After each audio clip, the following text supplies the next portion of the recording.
ngada chon joke miwe ahinya okang mar ariyo wadhi adhiya makare nikech adani kapok akawiya winj paro kachiel koda ka duoko mano mar Akello Misori kwa duogo wach mar mbalariany waduogo e tielo mogik makoro adhi bedo kwa akawo bang' ywe to sani ami thuolo mar mondo mi duoke penjo mag jopuonj mamoko ma bende osedonjo kara kachiel mindiko kapok akawiya ma jowa wacho to adwaro mondo akete in perspective ni siasa mar independence mar JSS akwayo jopuonjwa ni mondo giwe siasa independence mar JSS wan kaka jopuonj onego bedni atiyo gi kaka mandate mara nitie ok anyal demand ni anyalo matiyo e system otherwise wan jopuonj manosomo machon dino ko puonjo 844 nikech 844 ne okwa obedo brought up in that tradition koro akwa jopuonj ni mondo wawe siasa mar independence or autonomy nikech Ministry mar Education kawa wach ni wadwaro independence autonomy ti nyaki goal skudini kama entire sani endi mane domicile no migere another place mane ma total independence une different koro samoro ka lobno wauge go would we do and momio wan kaka nocha na ngade chunya to kaka wanene kupet kacha wan dwaro nego bed gimlone a national conversation mondo we address the issue of the policy gaps need to policy ma or create structure mar comprehensive school is it appropriate for our standing oburu makelo friction koso oburu kelo harmony koro that politics and wakete aside ikele gi jopuonje SS mawinjo ka gima okulose logi mana dier koso nyabiro na ng'ato timre sani endi ka iwinjo gima Mese Morero kata Thomas wacho kata mama Morin wacho wadwaro ni bende wayudo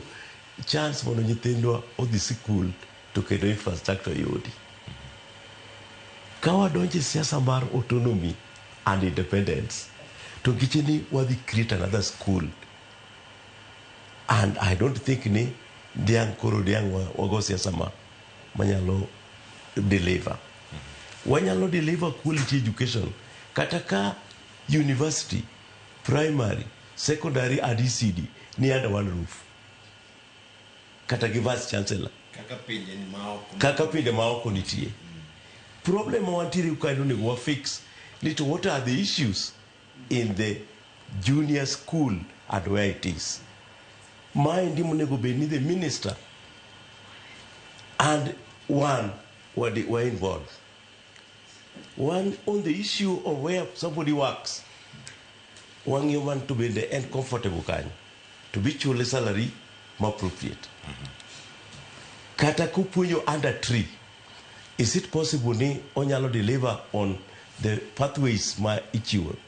mantiere kai koro mano is my response wanowegi members of junior school are our members to gimalit no ani ka gin comfortable to wambe kwa comfortable get noise no okonyal contain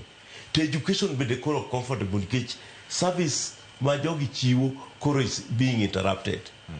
koro commotion no inde must stop secondly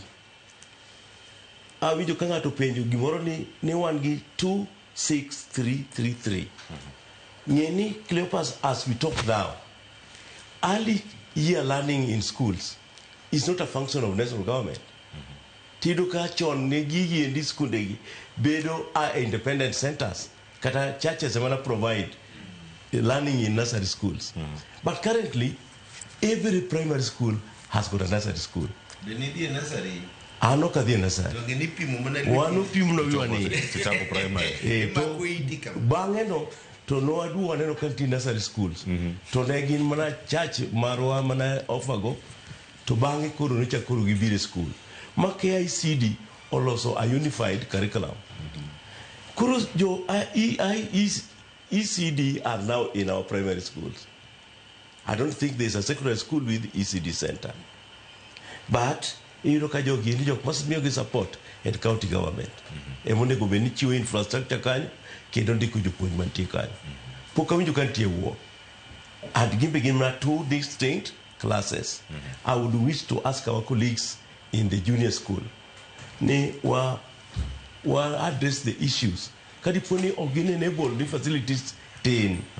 Mane mwa the desk mar committee of parliament, my brother Renitiere, mondo mewa those facilities. Kadiponi management issues are there. To wabiro wacho ni mano must be fixed. Winjore kanyo maber. Marariyo. One ask unions. Maradek kapoko ka uywe. One ask unions. Taxation is a function of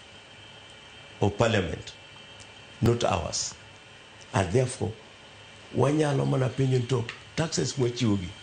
Begi tiyo maber. Kuro jimada kuwa ni with the same vein mwangi taxation towards health, taxation towards housing. Mondo no fix education, mondo kuro provide sufficient resources.